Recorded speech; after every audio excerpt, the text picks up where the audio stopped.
वो मेरे बेवफा हो के तुझसे जुदा दिल बना एक अंगारा या रब्बा करे किसी प्यार का यूं ना हो बंटवारा मौला मौला मेरे हाँ मेरे तू ही सहारा تو منو فریب میدی و بعد به من میگه اشتباه میکنم.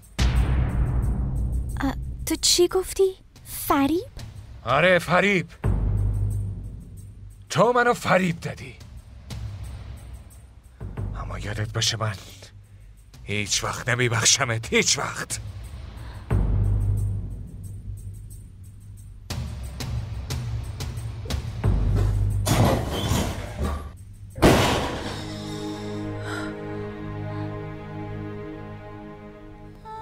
یعنی چی؟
علی در مورد من چی فکر میکنه؟ من اونو فریب دادم. من چطور بهش بفهمونم که حتی راجع به فریب دادنش فکرم نمیتونم بکنم؟ و داداش اون چرا هر بار بهم زنگ میزنه؟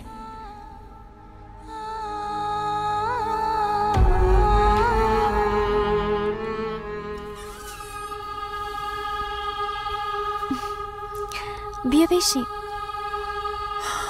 کاری داشتی؟ نه. چی شده؟ ناراحت به نظر میرسی. چیزی نیست. آها، من اینجوری فکر کردم. حسنا، تو پول پیشت هست؟ پیش من پول؟ آره. یه کاری کن، تو از علی بخوا. اون به جواب رد نمیده. چرا خودت از علی پول نمیخوای؟ من میدونم علی هیچ وقت حرفمو قبول نمیکنه. به چقدر پول احتیاج داری؟ تقریبا 500,000. 500,000؟ این همه پولو میخوای چی کار؟ اگه میتونستم بگم خودم از علی میخواستم. چرا واضح نمیگی؟ که تو هم نمیخوای کمکم کنی؟ باشه، ناراحت نشو. من با علی حرف میزنم. واقعا خیلی ممنونم حسنا، ممنونم.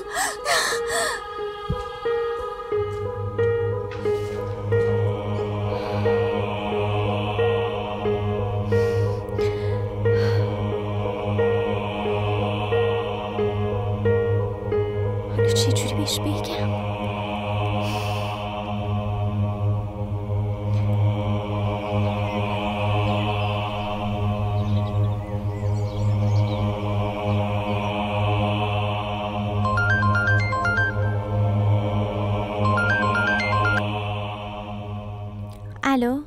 الو حسنا. داداش چرا انقدر بهم زنگ میزنی؟ من باید فوراً تو رو ببینم. اما من نمیتونم شما رو ببینم. چرا نمیتونی منو ببینی؟ دلیلشو نمیتونم بهتون بگم. ببین حسنا، من باید حرف مهمی رو بهت بگم، فهمیدی؟ مسئله مرگ و زندگی منه. مگه چه حرفیه؟ ببینین تا جایی که حرف مینا باشه من در موردش هیچی نمیتونم بهتون بگم. تو حداقل یه بار بیا ببین، مخالفت نکن دیگه. من مثل داداشتم. یه کار مهمی دارم که باید ببینمت. کجا باید بیام داداش؟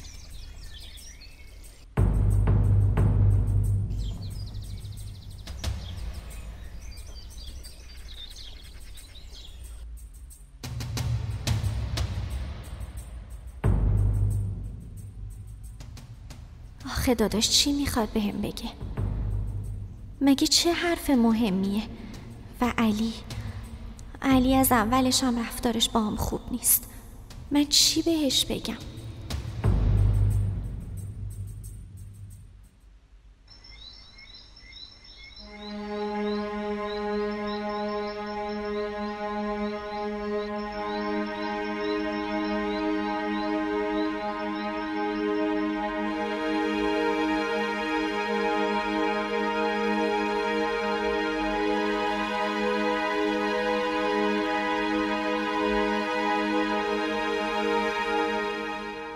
حالا چی کار کنم؟ مامان هیچ جوره راضی نیست حرفمو بشنوه. اگه ویکی اون عکس‌ها رو تو اینترنت پخش کرد پس من چی کار کنم؟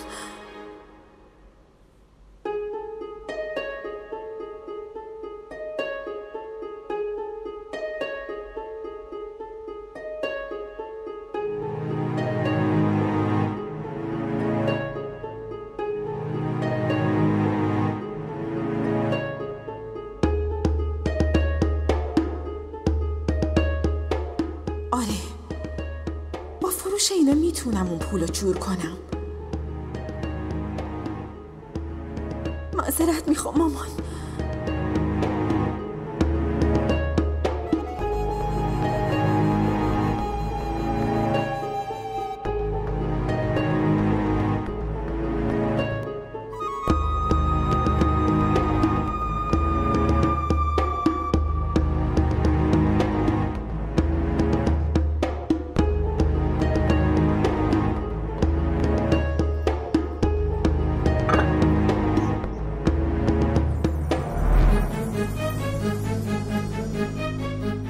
تو اینجا چی کار میکنی؟ براتون آب میوه آوردم. چرا؟ اگه خدمتکارای خونه مردن؟ نه ولی خودتون مرخصشون کردین. خیلی خوب، حالا هرچی. برو از اینجا، نیاز نیست انقدر حرف بزنی. من از خوابم بیدار کردی. حالا برو دیگه، چرا به من داری نگاه میکنی؟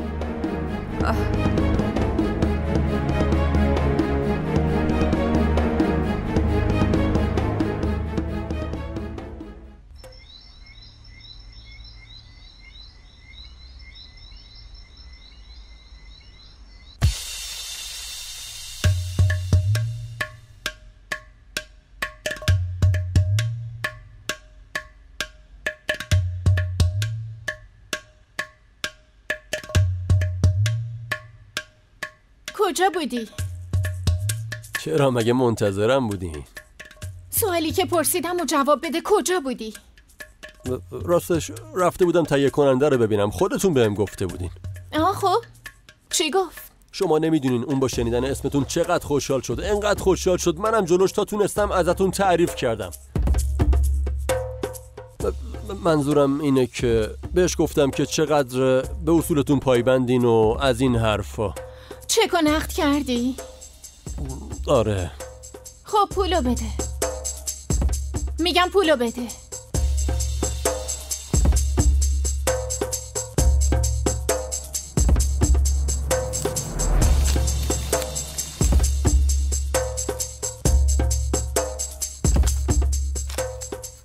این که 15,000 تاش کمه.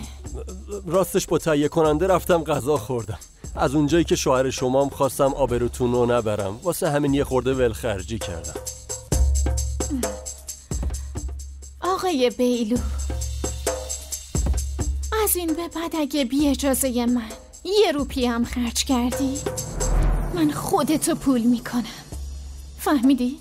آره فهمیدم تمنا جون، اما ناراحت نشین دیگه. برای به دست آوردن بعضی چیزا باید یه چیزایی رو از دست داد. همش به خاطر شما بود دیگه. شما میدونین اون فیلم بزرگی قراره بسازه؟ خیلی خوب، میخوام تهیه کنندتو ببینم. ها؟ میخوام ببینمش. میتونی قرار بذاری؟ من ببینم که این تهیه کنندت کیه. عالیه، واسه فردا قرار بذار. میخوام هر چی زودتر این فیلمو شروع کنم.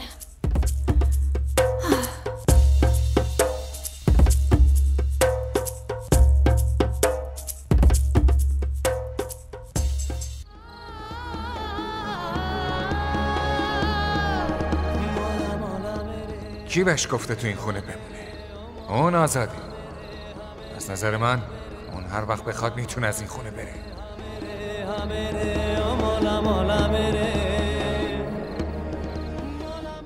من از یادآوری این ازدواج‌های اجباری خسته شدم.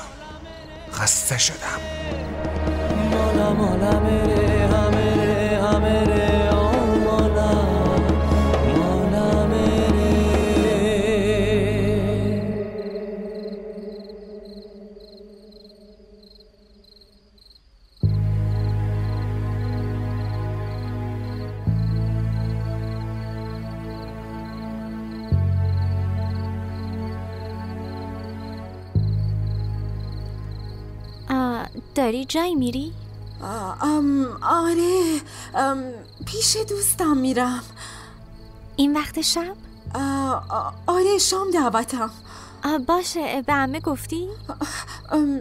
نه حسنا، تو بهش بگو، من زود برمیگردم. باشه فعلا. کجا؟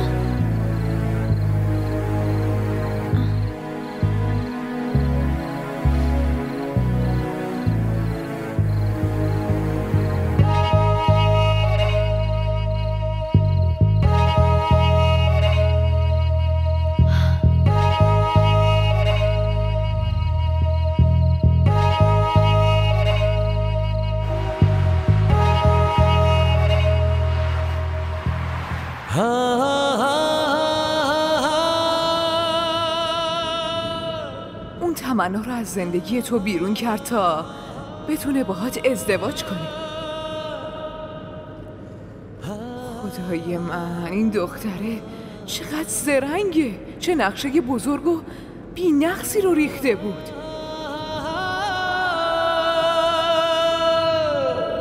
من که دلم برای اون تمنای بیچاره واقعا میسوزه.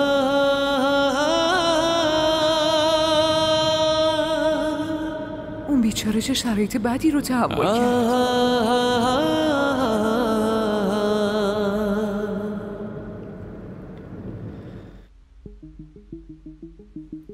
تمنا جون، تا که اینجوری میخوایم پیش برین؟ چی تا که اینجوری پیش میره؟ میخوای چی بگی؟ رابطه ما جلوی مردم، ما زن و شوهریم. و این رابطه جلوی مردم همینجوری بمونه برای تو بهتره. فهمیدی؟ اما حرفم هنوز تموم نشده. من با تو ازدواج نه، بلکه قرارداد بستم که بابتش تو پول گیرت میاد. واسه همین دهنتو بسته نگه دار. آره من فهمیدم، اما حق ندارم حتی تو اتاقتون بخوابم؟ خب تو فیلم ها که اینجوری نشون میدن، وقتی زن و شوهر ازدواج سوری کردن بازم توی اتاق هستن، روی تخت میخوابن، روی مبل میشینن. شما اگه اجازه بدین حتی رو مبل میخوابم.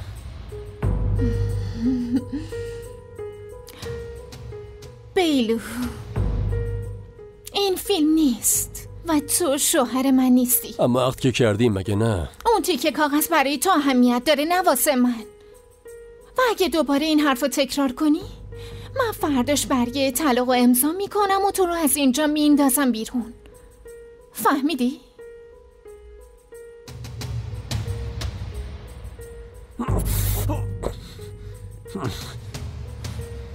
دختر یه بیشعور عوضی، من از خونه میندازه بیرون.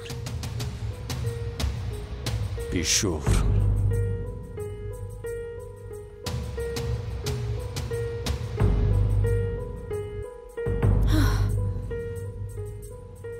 میخواد واسه من شوهر شه.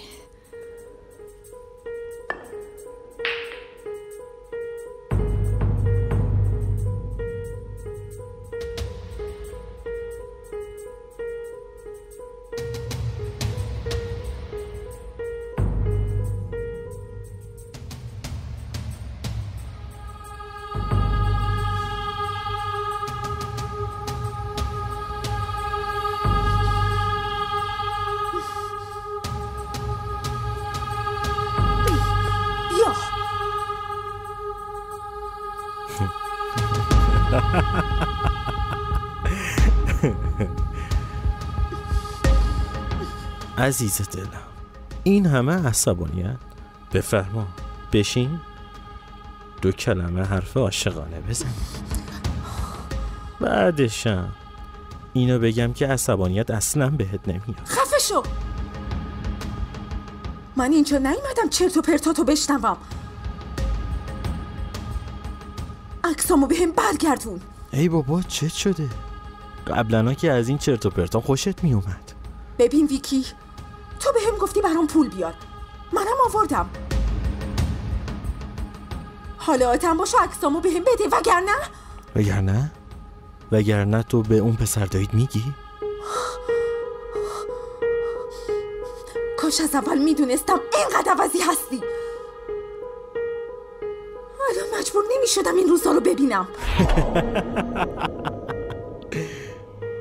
ویکی عوضی، ویکی پست، هر چی که هست. اما الان دیگه پشیمونیت فایده نداره، چون که حالا کاملا به دامم افتادی. بس ویکی، آخه تو اصلا چی میخوای؟ ثروت تو رو. تو نمیتونی اینجوری تهدیدم کنی. تو به این میگی تهدید کردن؟ این که قیمت یه گوشه از محبتهای منه که هر بار مجبوری جبرانش کنی.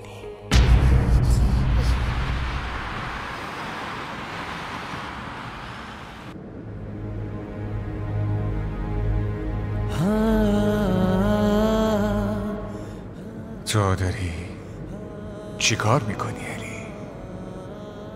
تو الان با حسنا ازدواج کردی، حالا اون دیگه همسر توه. نه من این ازدواج قبول ندارم. به علاوه حسنا هم منو فریب داده هم تمنا رو.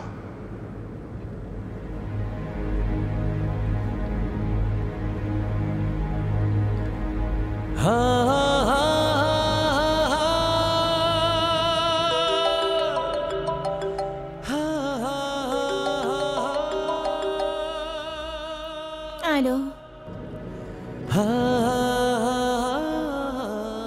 الو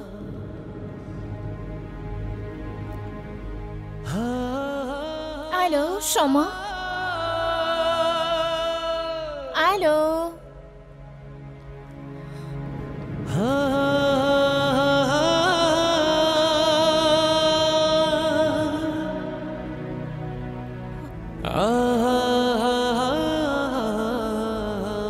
علی به هم زنگ زد،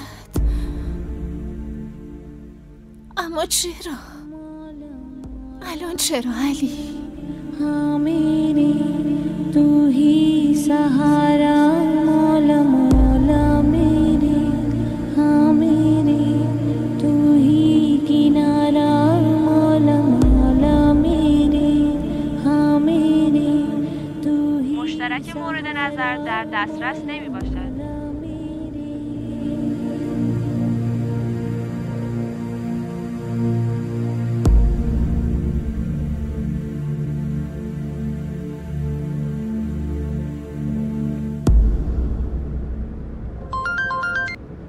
الو علی کجایی؟ تو چرا بهم زنگ زدی؟ خب دیر کردی، برای این زنگ زدم که ببینم کجایی. من چند بار باید بهت بگم که دیگه مزاحم من نشو. و میخوای بدونی که چرا خونه نیومدم؟ پس بشنو، من نمیخوام قیافه تو رو ببینم، فهمیدی؟ راضی شدی؟ یا چیز دیگه ای میخوای بشنوی؟ من دیگه نمیخوام تو رو ببینم، فهمیدی؟ من دیگه نمیخوام تو رو ببینم. لطفاً منو به حال خودم بذار، التماست میکنم.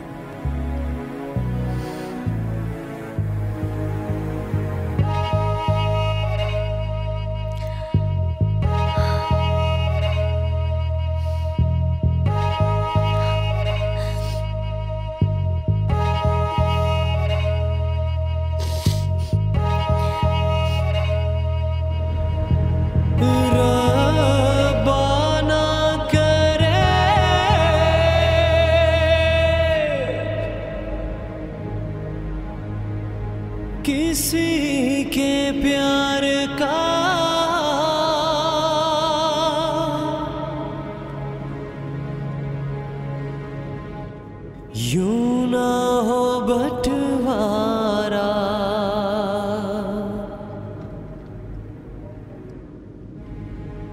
मौला मौला मेरे हाँ मेरे तू ही सहारा मौला मौला मेरे हाँ मेरे तू ही किनारा मौला मौला मेरे हाँ मेरे तू ही सहारा मौला मौला मेरे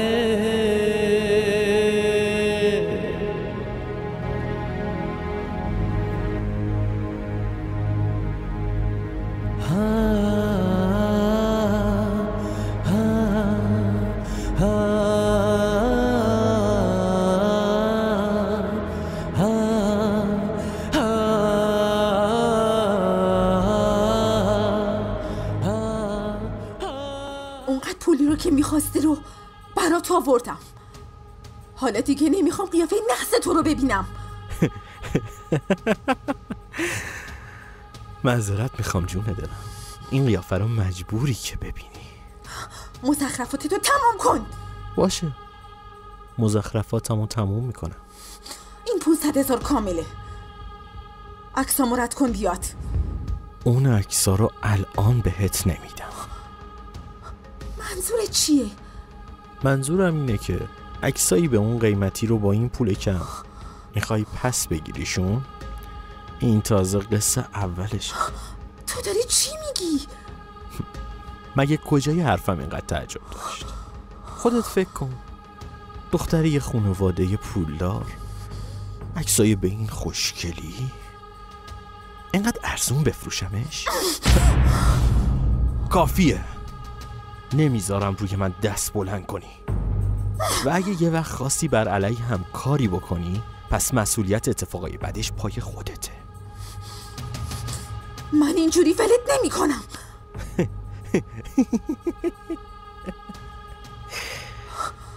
خب من دقیقا همینو میخوام که تو منو ولم نکنی. در ضمن این قصه اوله، واسه یه قصه بعدی بهت زنگ میزنم، پولو حاضرش کن. اما ویکی، من دیگه نمیتونم پولی بهت بدم. چرا دختر؟ مگه اون پسر داییت کجاست؟ اون که ادعای ثروتمند بودنو داره. نکنه همه پولای اون تمنا بالا کشیده و فرار کرده. فقط خفه شو. باشه، خفه میشم. و یادت باشه من علاقه ای ندارم که این قیافتو ببینم. هر وقت که همه پولی رو که میخوام برام آوردی، اون وقت دهنمو بسته نگه میدارم. ویکی، راستی چیزی میخوری؟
نباید این آب میوه رو بخورم. نکنه حسنا توش چیزی ریخته باشه.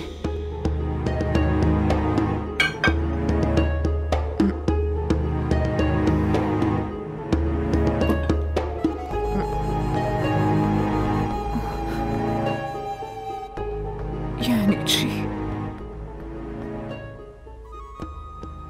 خدای من، همینجا گذاشته بودم. دستبندم کجا رفت؟ انگشترم. حسنا، همین دزدیت مونده بود. تو چی فکر کردی؟ که دزدی میکنی و فرار میکنی؟ آره؟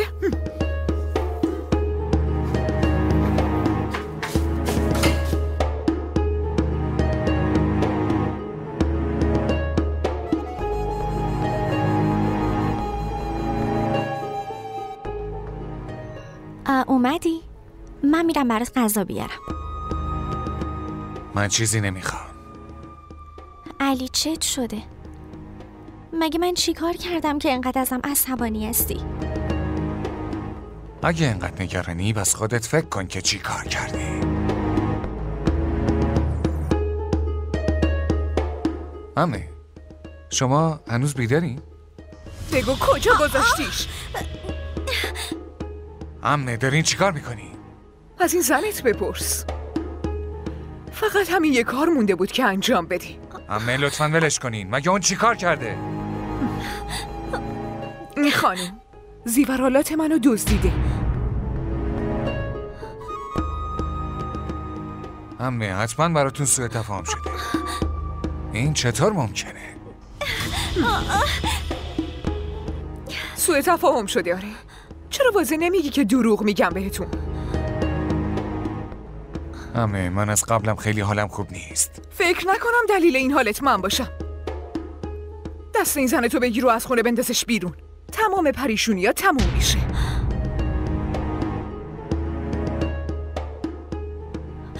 عمه من هیچیتون رو ندزدیدم. من زیورالاتتون رو ندزدیدم.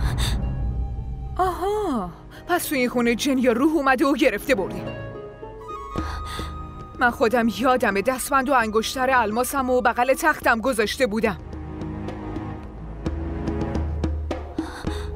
یالا بگو اونا رو کجا قایم کردی؟ علی من قسم میخورم که چیزی رو ندزدیدم. تو اومده بودی تو اتاقم وقتی من خواب بودم مگه نه؟ اومده بودی؟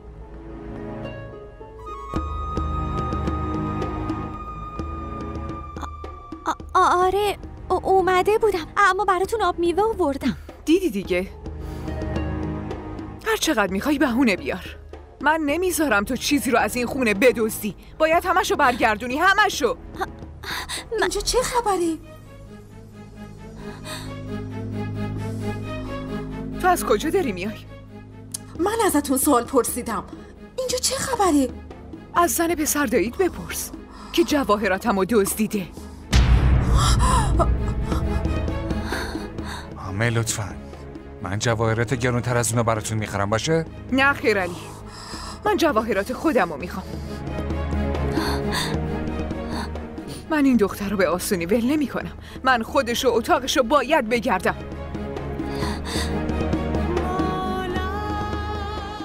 مامان علی داره میگه که براتون زیورالات جدید میخره پس مشکل تو ساکت باشنی.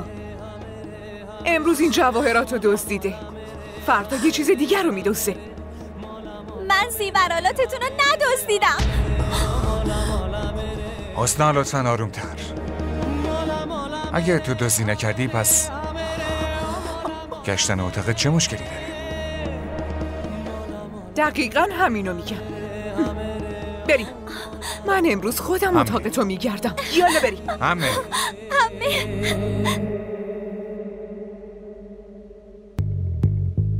و اگه دوباره این حرف رو تکرار کنی من فرداش برگه طلاق امضا میکنم و تو رو از اینجا میندازم بیرون. من میخوام این تهیه کننده رو ببینم. میخوام هرچه زودتر این فیلم رو شروع کنم. خودشو چی فرض کرده؟ واسه بیلو مگه دختر کمه؟ وقتی همه اینا مال من بشه از موهاش میگیرم و از خونه میندازمش بیرون. تو هنوز بیلو رو نشناختی.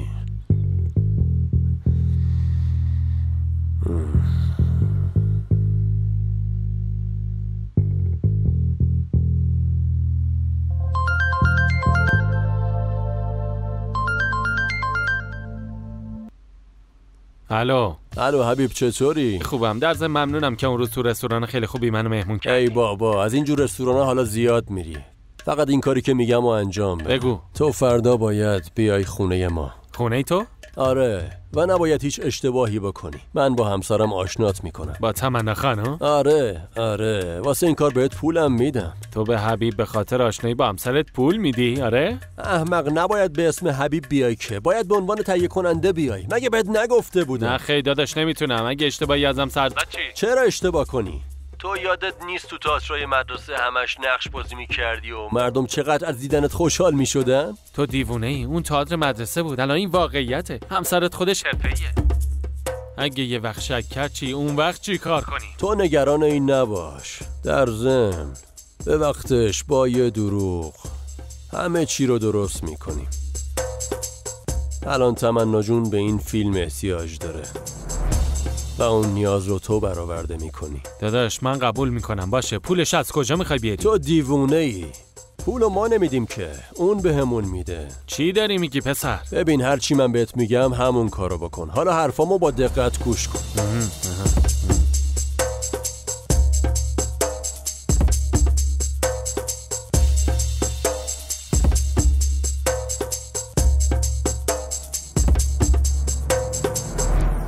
بگو کجا قایمشون کردی؟ لطفا اینجوری نکنی، منو از چشم خودم نندازی. این حرفات کارساز نیست. واضح بهم بگو کجا قایمشون کردی. من واقعا نمیدونم. من به زیورالات تو دست نزدم. من خودم همه جا رو میگردم. فکر کردی نمیتونم ها؟ علی حداقل تو بهم اعتماد کن، منم چی کاری نکردم.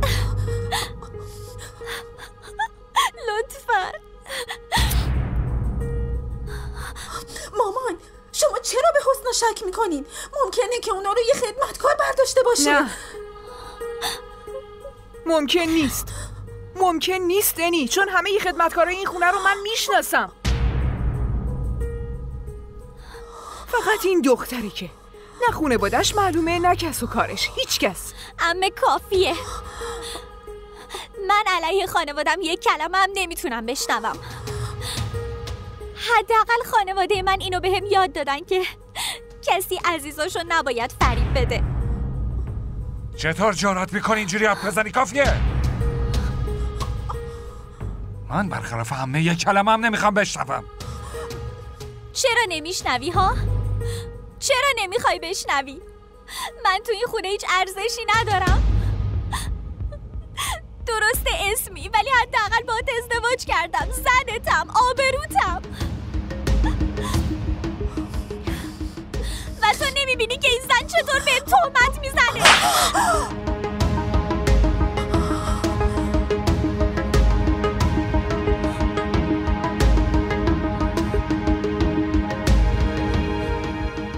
کار خیلی خوبی کردی علی. آفرین، این لیاقتش همین بود. من الان به پلیس زنگ میزنم و اون خودش همه یه جواهراتمو پیدا میکنه. بسه، تمومش کن. چرا بس کنم؟ این دزدی کرده و باید بگه که کجا قایمش کرده. و اگر نباشه من پلیس رو صدا میزنم، اون خودش قضیه رو پیگیری میکنه. حسنا زیورالاتتون رو نبرده. زیورالات شما رو من بردم.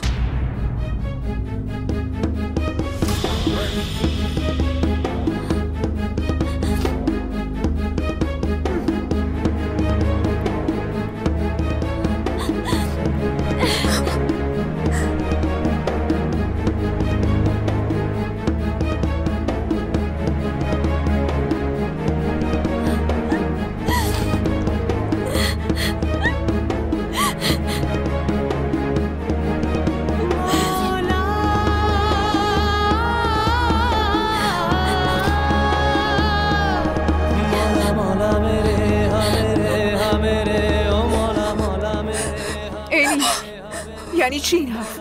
الان تو به خاطر اون دختر داری دروغ میگی؟ علی، باور کن که واسه نجات حسنا داره دروغ میگه. مسئله همینه. مامان، چه نیازی دارم دروغ بگم؟ ببینم، من میتونم بپرسم چرا این کار کردی؟ دیدی به خاطر این کارت الان تو خونه چه قشقرقی به پا شد؟ میتونی بگی چرا این کارو کردی؟ آره میدونم، اما من باید چی کار میکردم؟ من از مامان پول خواسته بودم اما مامان بهم پول نداد. من مجبور شدم این کارو بکنم. منظورت چیه انی؟ یعنی اگه من مطابق میلت بهت پول ندم تو باید وسایل خونه رو بدزدی ببری بفروشی؟ آره؟ معذرت میخوام، میدونم اشتباه کردم، اما من بدون این دیگه هیچ راه حلی نداشتم. میتونم بپرسم برای چی مجبور بودی که این کارو بکنی؟ من نمیتونم هر حرفی رو بهتون بگم. این چه کاری یعنی؟ اشتباه کردی، عوض اینکه شرمنده باشی داری اینجوری رفتار میکنی؟ یعنی بهمون بگو تو چرا اون جواهراتو فروختی؟ वो मेरे बेवफा हो के तुझसे जुदा दिल बना एक अंगारा